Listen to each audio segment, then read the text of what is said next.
back to the Moon Project. It's episode 93. So today we're back to some shoulder mobility. Like I've been getting some messages in my inbox asking me about how come mobility is so important for strength and why do I need mobility to get better at a snatch. Well, the thing is, if you want to be able to lift loads over your head, you have to be able to lift your arms over your head. And sadly, a lot of times because of the posture that we're constantly in, like we always say, very internally rotated, very kyphotic spines, it becomes very difficult to go from this position to a perfect overhead position. So what we're trying to do is bring you into thoracic extension, bring you into a better external rotated and flexed shoulder position, and to try to fix all that internal rotation that we're having. That being said, we commonly are also missing some of that internal rotation piece, and let me show you. Alright, so today we're going to do a test, the shoulder mobility test, a functional movement screen version of shoulder mobility test. So first, do this test on yourself. Try to measure or have a buddy measure the difference between your right and left side, and then that will give you your focus for the homework that we have today. So this is a test. I put my thumbs in my fist, I reach my fist straight out, I see how close I can get my fist together with my left on the bottom, and I do the same with my right on the bottom. Alright, from the side you'll be able to see if my spine is staying really straight or if I'm having to hunch just to get my arms up over my head. Alright, so take into account the distance between your fists, but also take into account whether or not you're getting into a lot of flexion of your thoracic just to get there, okay? So here's your pieces of homework. If you're missing a lot of dominant arm interrotation, which is very, very common for us right-handers or left-handers to miss that right side interrotation because we're constantly writing or typing or on the phone with our dominant arm, then focus on that for the interrotation piece that I'm going to show you today, okay? First thing that you're going to do is tackle that thoracic spine. So if you have a peanut, like we've shown you guys before, use your peanut. If you just have a foam roller, use a foam roller. You're going to put that in your upper back, in between mid-back, all the way up towards your neck. Bend your knees, cross your shoulder, or cross your hands over your shoulders. Try to dig in between the spine and the scapula and create space. Okay, like we always say, this is just another form of massage. Then you're even going to try to get into as much flexion and extension of the thoracic spine as possible within under different pieces of your spine. So find about 5 or 6 spots in your upper back. Crush into those. When you get done, here's the movement patterns that we're going to work on here.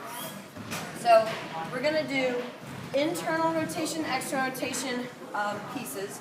Say my right arm is missing a lot of interrotation. What I'm going to do is I'm going to hook the band to my shoulder. This is going to keep my shoulder from popping forward when I go into interrotation. It happens all the time, right? So I'm going to put it there so that it stays in place. Then I'm going to take my right arm and put it as far back behind my back as I can. Take a towel or anything that I can reach hand to hand. I'm just going to play a little contract relax with myself. So I'm going to let my left arm pull my right arm into full interrotation, and then I'm going to contract, right arm pulls down, and relax the thing a little bit further. Like I said, this is pulling my shoulder back into a good position, because commonly what's going to happen is this. I push it forward in order to get that movement, so I don't want that to happen.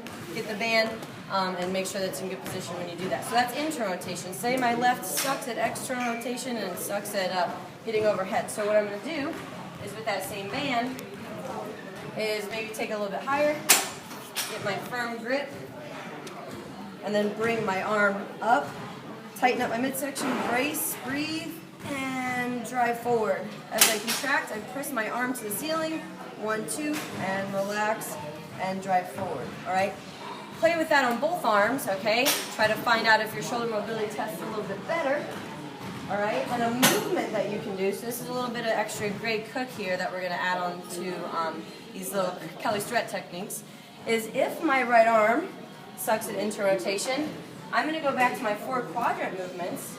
Right arm goes into rotation behind my back. I'm going to try to get into thoracic rotation, which is going to help my movement of my shoulders while I pull my hand into rotation. Inhale, exhale. All right, I've got my knees on the ground higher than my hips so that my back doesn't flex, or my lumbar doesn't extend.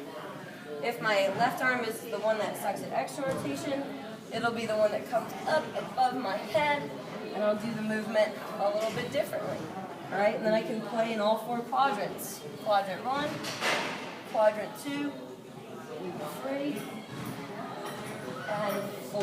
Okay, so that's just how you can kind of work on your asymmetries, always focusing on that one that really sucks in the internal, sucks at external, and then if you're pretty similar in both, but you suck at both, do all of them. Okay, so that's what our homework is today in order to get a little bit better in all those shoulder positions that we have to do when we're trying to do overhead stuff, and even when it comes to rowing or skill work, athletics, getting down, push-ups, all that stuff tends to get us into this really rounded forward posture. So let's make sure that we contradict that with some movement. So good luck.